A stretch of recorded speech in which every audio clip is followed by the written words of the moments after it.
Assalamualaikum warahmatullahi wabarakatuh. Waalaikumsalam warahmatullahi Waalaikumsalam wabarakatuh. warahmatullahi wabarakatuh. Alhamdulillah pada kesempatan hari ini kita dapat melanjutkan materi kita manajemen investasi, materi terakhir kita yang mana tema ini adalah investasi emas. Di sini kita akan membahas terkait bagaimana pemanfaatan emas untuk instrumen investasi yang dapat kita gunakan. Sebelum kita memulai, kita berdoa supaya diberikan kemanfaatan ilmu, kebarokahan, dan juga kepahaman. Syai'ulillahil Fatihah.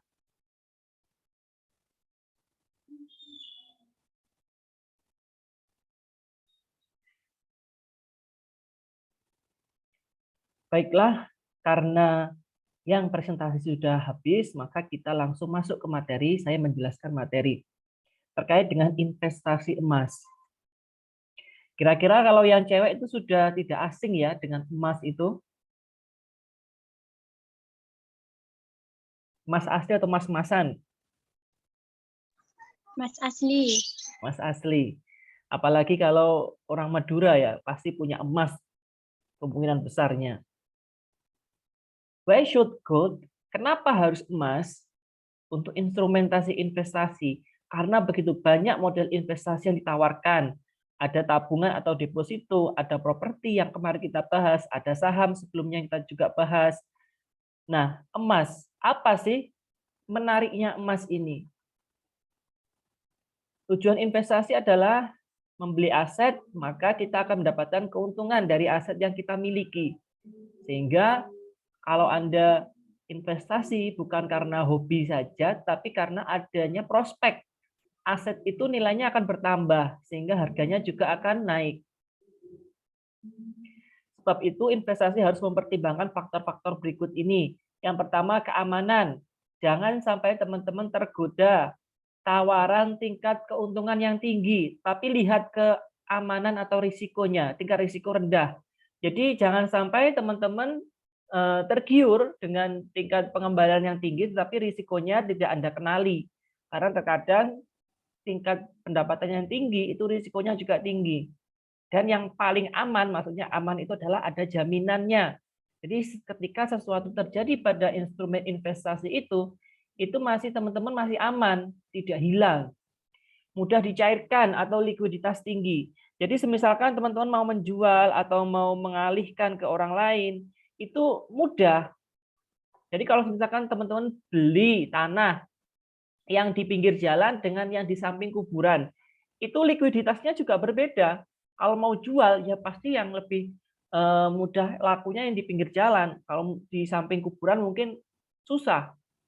Adanya perlindungan atau protection. Jadi misalkan tadi kalau jual beli tanah itu ada suratnya, kalau saham itu jelas sekuritasnya, keuntungan yang jelas. Jadi berapa tingkat keuntungan yang teman-teman inginkan.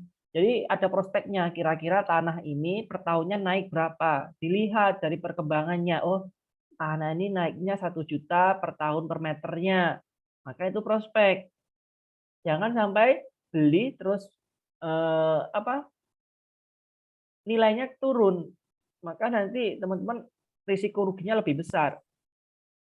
Profit yang ditawarkan dari model-model investasi ini, yang pertama deposito terkadang 5,91% per tahunnya, tabungan tidak sampai 2% kadang, asuransi 5% per tahunnya, saham 1 sampai 100%. Jadi saham kenapa sampai 100%? Karena harga yang kita beli dengan harga yang kita jual itu kadang berlipat-lipat naiknya. Bahkan bisa sampai 300%. Akan tapi teman-teman perlu catat bahwasanya saham itu juga fluktuasinya tinggi. Nah, harga-harga yang fluktuasinya tinggi itu ya bisa naiknya langsung otomatis, yang kalau turun ya langsung otomatis juga. Jadi risikonya juga tinggi. Reksadana saham 18%, reksadana campuran 12%. Kalau campuran berarti ya ada obligasi, ada yang lainnya juga. Pasar uang 7% per tahunnya. Mungkin teman-teman menyimpan dolar, itu juga bisa tumbuh nanti. Misalkan ketika pasar uang yang banyak instrumen lainnya. Atau forex, jadi kurs mata uang 1 sampai 100%. Forex exchange.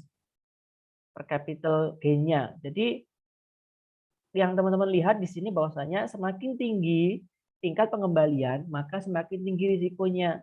Kalau teman-teman masih newbie atau masih noob atau masih dasar pemula, jangan bermain pada tingkat yang risikonya tinggi dengan jumlah modal yang besar. Kalau misalkan mau latihan, oke, belajar, tapi dananya itu terbatas, jangan sampai terlalu besar. Jajaki dulu di dalamnya itu bagaimana alurnya, bagaimana strateginya, bagaimana. Risiko yang terjadi dari model-model investasi itu, yang pertama tabungan. Tergantung antara rasio kredit dengan rasio debitnya. Jadi kalau di bank itu sedikit yang meminjam, otomatis pendapatan mereka sedikit. Maka ya tingkat bunga yang diberikan pada tabungan juga sedikit. Maka nabunglah di bank-bank yang peminjamnya itu banyak. Itu maka nanti pendapatan mereka juga banyak. Kalau deposito asuransi itu low risk. Maksudnya ya memang risikonya kecil, tapi pendapatan juga kecil. Pendapatan kecil karena risikonya juga kecil karena sudah apa ya, aman, ibaratnya aman itu sudah jelas berapa persennya setiap pendapatannya. Ada reksadana, risiko yang ditanggung manajer investasi itu uangnya diputar lagi di saham dan forex. Nah, itu bisa karena ada instrumen yang tidak stabil atau fluktuatif, maka tingkat pendapatan juga bisa fluktuatif juga. Maka risikonya menengah karena dia masuk reksadana. Saham tergantung stabilitas makroekonomi. Jadi tingkat kestabilan ekonomi di suatu negara itu dapat dilihat dari indeks harga saham gabungannya. Jadi IHSG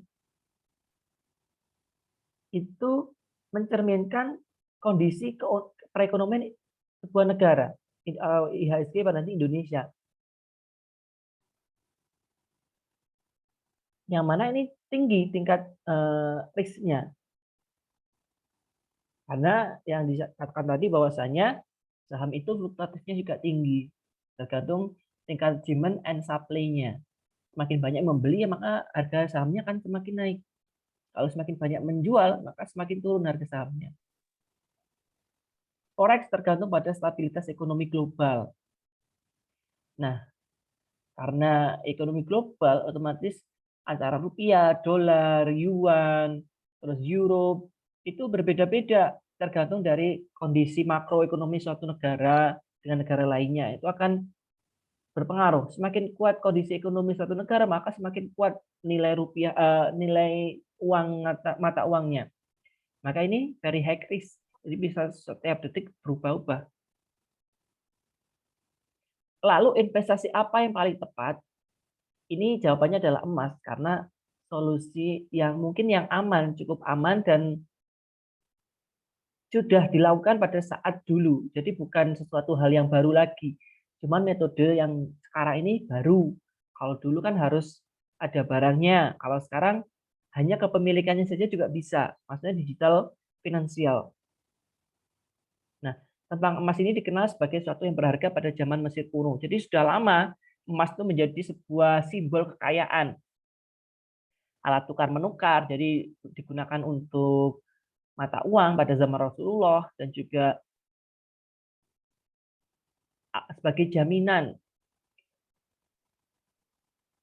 Pada tahun 97 mata uang tidak lagi dijamin dengan emas karena krisis AS akibat perang Vietnam.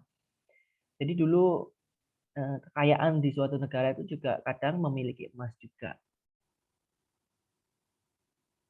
Nah, emas memiliki keunggulan. Yang pertama, emas merupakan unsur yang awet dan tidak mudah terkorosi. Jadi tidak rusak, berapa tahun pun tidak rusak emas. Nilai emas tahan terhadap inflasi. Jadi menyesuaikan inflasi. Semakin nilainya, kalau mata uang kan terkena inflasi, sedangkan emas tidak. Kalau emas ya nilainya segitu, tetap asetnya nyata. Kadang kalau orang tradisional, orang dulu itu kan kalau punya kekayaan ditunjukkan. Ini loh emasku, ada di gelang, di cincin, 10 jari ada cincinnya. Bahkan batangan juga. Yang mana mereka mengasumsikan bahwasanya ini wujud real, ini yang investasi seperti itu. Jadi ada beberapa orang yang mempunyai persepsi bahwasanya kekayaan itu yang dimiliki, tampak.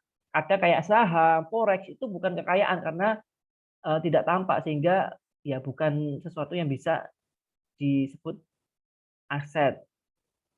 Maka mereka tidak mau beli seperti itu. Belinya yang real saja, yang bisa dipegang.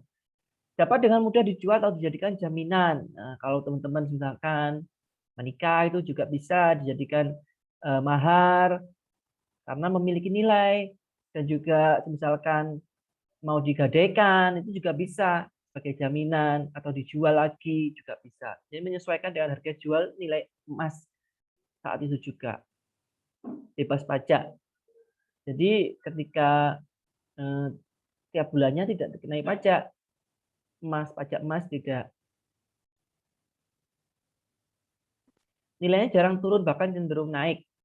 Karena emas ini kan semakin berkurang, otomatis ya akan terus naik harganya. Perlindungan universal diakui di semua tempat dan negara. Jadi maupun mau dijual di Papua, di Aceh, di Kalimantan, Sumatera, ya tetap laku. Berbeda kalau misalkan di Indonesia, di Malaysia, itu kalau emas masih bisa. Kalau uang rupiah dibawa ke Malaysia, ya nggak laku.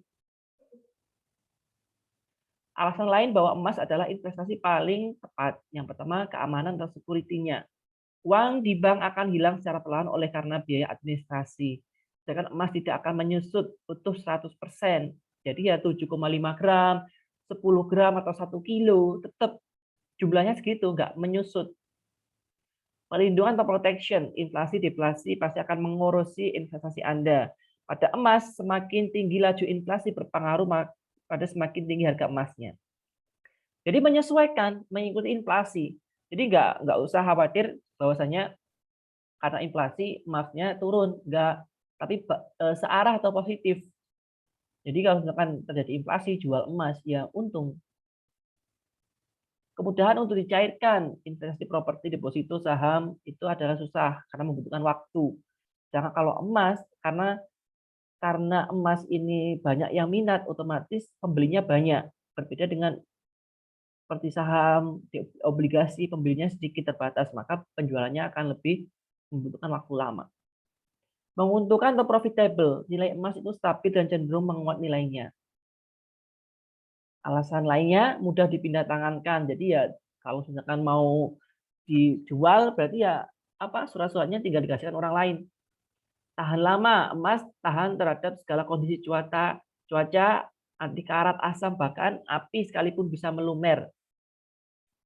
Tetap menjadi emas. Kalau misalkan sudah cair, terus beku, ya akan kembali menjadi emas lagi. Tetap menjadi emas, tidak berubah menjadi tanah. Kepemilikan dan pengelolaan sendiri. Ada Anda yang membeli emas, Anda yang mempunyai, Anda yang mau menyimpan, dan Anda yang memiliki. Jadi langsung pada pemiliknya, tidak pada pihak kedua, pihak ketiga. Sangat pribadi, aset lain dapat diketahui, dilacak, dan diprediksi oleh orang lain. Bahkan harus dilaporkan kekayaannya, tapi hanya Anda dan orang Anda yang tahu yang beberapa kilo emas yang Anda miliki. Jadi kenapa orang kaya itu instrumennya banyak? Ya karena yang pertama, tingkat pajak yang dibayarkan. Jadi berbagai instrumen itu memiliki tingkat pajak yang berbeda. Nah ini emas itu tidak dikenai pajak, maka mereka kadang membeli emas batangan juga.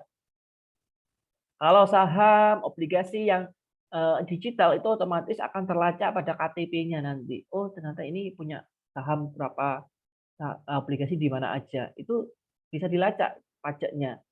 Kalau emas karena tidak digital itu tidak, risiko rendah. Emas tidak ada biaya penyusutan nilainya. Jadi tidak ada nilai emas habis itu tidak ada. Jadi tidak ada penyusutan. Bebas pajak dan administrasi. Semakin banyak aset Anda, semakin tinggi pula pajak dan biaya-biayanya. Belum lagi biaya perawatan, penyusutan, atau tak terduga. Namun tidak pada emas. If you choose fine gold, fee become free. Jadi biayanya tidak ada untuk perawatan emas tuh. Mau dipakai, mau disimpan, itu ya tidak ada perawatannya. Tidak berkarat atau tidak menjamur. Menjamur itu kan makanan, kalau emas kan tidak. Keindahan, kebanggaan, beauty and pride. Emas adalah lambang kemakmuran, kejayaan, dan kehormatan, kemurnian, keindahan. Kalau teman-teman lihat pada dinasti-dinasti lampau itu ya kerajaannya itu bertabur emas, apalagi di Mesir ya. Nah, yang mana kalau di sebagian wilayah Indonesia ketika ada hajatan, ada apapun itu biasanya emas ditunjukkan pada waktu kondangan juga. Karena itu melambangkan bahwasanya sebagai orang yang makmur. Bagaimana kita berinvestasi emas? Emas itu ada 3, koin, perhiasan, emas batangan. Bukan emas Budi atau emas Joko ya. Ini emas asli, kuning, gold. Jadi Anda pilih yang mana? Beli pada perhiasan, batangan, atau koin. Nah, bentuk investasi emas itu ada 3. Kelebihannya, kalau bentuk perhiasan ya, yang pertama bentuk perhiasan, kelebihannya dapat dipakai sebagai perhiasan. Kelemahannya saat pembelian dibebani biaya desain dan pembuatan, maka dibebani PPN pajak pertambahan nilai 10%. Jadi karena terjadi perubahan bentuk, terjadi perubahan pelayanan karena dijual ada pelayanan, maka dikenai PPN 10%. Kalau berbentuk koin, mudah untuk dijumlahkan ataupun dibagi, mudah diperjualbelikan karena kesamaan model dan ukuran. Kelemahannya di Indonesia koin dinar masih dianggap perhiasan dan dikenai 10% PPN-nya. Jadi kalau di Timur Tengah itu kan ada dinar, ada apa lagi? Mata uangnya yang dipakai pada waktu Islam.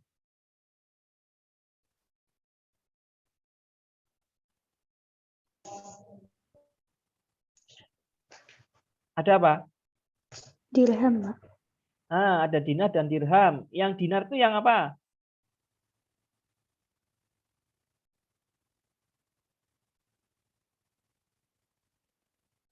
Yang dirham, yang dinar itu yang apa? Dari apa maksudnya? Maksudnya bahannya dari apa?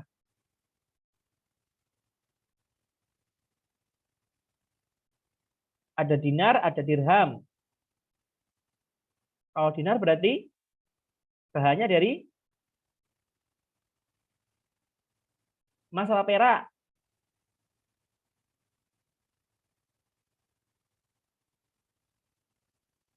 Dinar bahannya dari apa? Emas atau perak? Dinar dari emas, Pak. Dari emas. Berarti Dinar kalau, dari emas, dirham dari perak. kalau dirham berarti dari perak. Kalau di Indonesia karena mata uangnya itu adalah rupiah, dari logam, dari kertas, otomatis uang dirham atau dinar itu tidak masuk ke sebagai koin, tapi sebagai perhiasan atau hiasan. Maka dikenai PPN kalau sedangkan masuk atau diperjualbelikan. Kalau di Timur Tengah itu tidak, mudah untuk dijumlahkan, untuk dibagi, mudah diperjualbelikan karena kesamaan model dan ukuran. Karena tidak terkena inflasi, maka ya lebih stabil kalau misalkan dijadikan sebagai mata uang.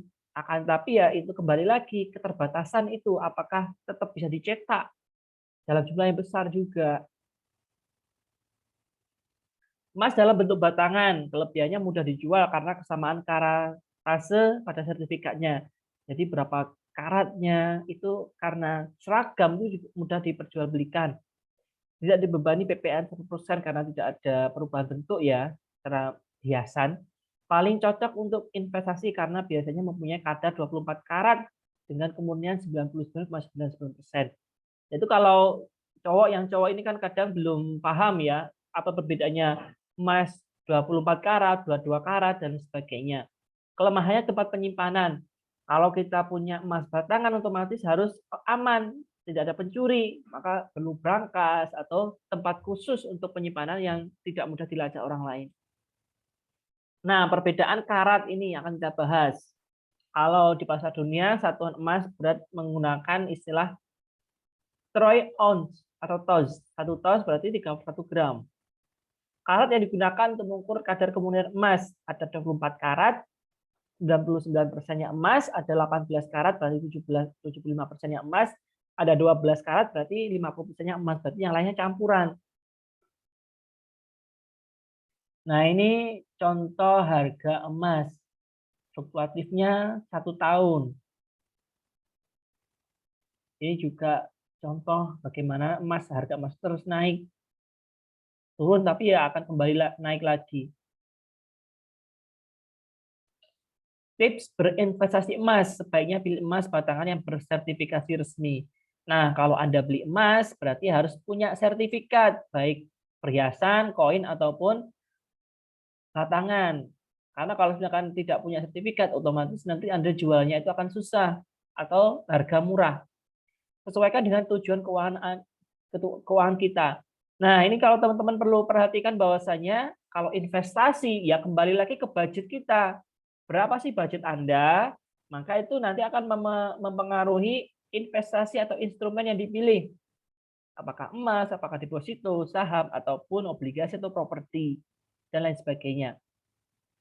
Gunakan untuk investasi jangka pendek dan jangka menengah. Nah, ini kalau misalkan jangka pendek berarti apa yang dibeli? Perhiasan. Kalau misalkan jangka panjang berarti ya mungkin batangan.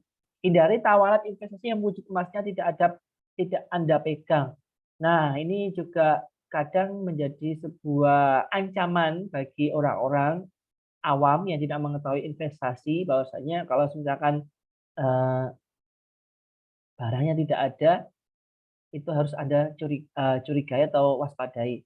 Ya kalau misalkan disimpan di bank nggak masalah, tetapi kalau misalkan cuma dikasih lihat suratnya tapi tidak ada bentuknya, ya nanti tingkat risikonya tinggi. Bisa saja suratnya dicuri. Transaksi berjangka sebaiknya dihindari. Nah, ini misalkan pembeliannya nanti bayarnya ataupun pindah tangannya kapan, itu harus Anda waspadai. Bertanya dan atau pelajari sebelum transaksi. Jadi kalau mau beli emas, lihat dulu harganya. Pasarnya lagi naik atau lagi turun. Kalau mau investasi ya nunggu momen turun dulu. Jika memiliki jumlah cukup besar, ada baiknya disimpan di deposit box yang disediakan perbankan. Jadi jangan disimpan di rumah, tapi di bank, biar aman. Kalau di rumah berarti ya, misalkan punya 1 kilo emas, waspada terus, pasang CCTV, nyewa security.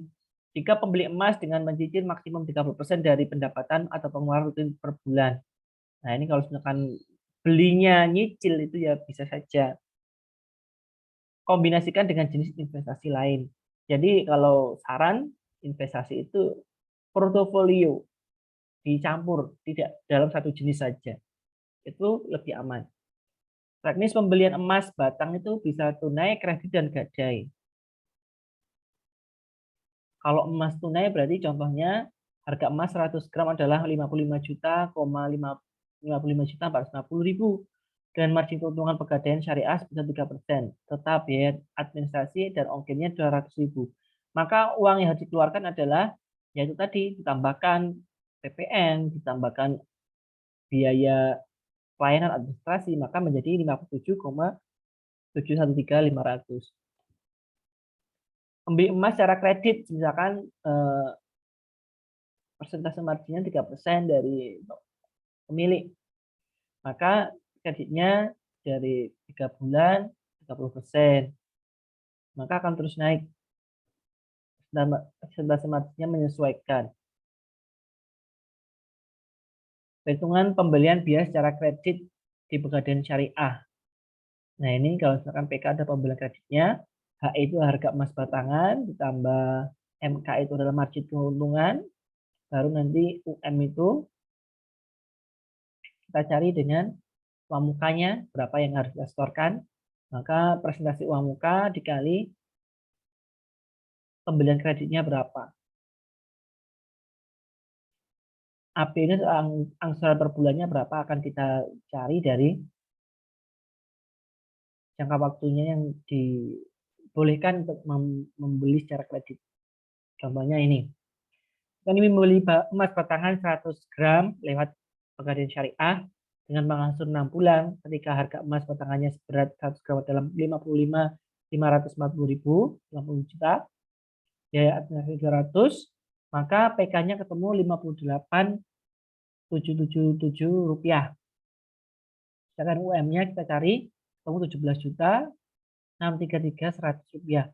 Sedangkan AB-nya ketemu 6.857.317 rupiah. Jadi angsuran tiap bulan tidak boleh lewat tanggal akad. Telat 1-7 hari, denda 2%, denda maksimal 5% dari angsuran. Persyaratannya fotokopi KK, KTP, dan mengisi form. Dan menyerahkan uang muka. Uang mukanya 17 juta. Sedangkan total pembeliannya 58.777 rupiah. Sedangkan angsuran per bulannya 6.857.317 rupiah. Emas diberikan saat pembayaran telah lunas. Jadi jangan sampai telat, karena kalau telat dari angsuran maka kena tambahan 2%. Berarti ya 2% dari 6 juta berapa akan ditambahkan. Ini contohnya kredit emas Pegadaian, contoh saja, bukan promosi ya. Kalau gadai, berarti nilai pinjaman berkisar 80-95% dari nilai pinjaman. Jadi nilai yang dipinjamkan dengan nilai yang barang jaminan itu tidak 100%, tapi di bawahnya. Maka biaya titip itu taksiran dibagi 10.000 dikali tarif, dikali jangka waktu, dibagi 10 hari, tarifnya 85. Misalnya seperti itu. Ini contohnya jika ingin menggadaikan emas batangan seberat 100 gram lewat BRI Syariah selama 2 bulan. Dengan ketentuan maksimum pinjaman adalah 90% dari nilai taksiran. Maka nilai maksimal pinjamannya adalah 49.905.000 rupiah. Sedangkan biaya titipnya, karena biaya aslinya itu 55.450.000 rupiah, bagi 10.000, rumus dikali 85, misalkan tarif biaya titipnya ya, dikali dengan 60 jangka waktu bagi 10. Maka ketemu biaya titipnya 2.827.950. Total yang harus dibayarkan saat menebus adalah 49.105.000 rupiah. Belum termasuk biaya administrasi yang harus dibayar di muka. Masa penitipan barang gadai selama 4 bulan. Namun dapat diperpanjang setelah membayar biaya titipan 4 bulan pertama. Jadi emas tidak membuat Anda makin kaya, tapi emas membuat Anda tetap kaya. Jadi mungkin pergerakannya tidak terlalu fluktuatif, sehingga tidak membuat Anda kaya, tapi tetap kaya. Tidak memperkaya Anda, tapi tetap menjaga Anda kaya. Baik, itu materi yang dapat saya sampaikan. Jika ada pertanyaan bisa didiskusikan. Terima kasih.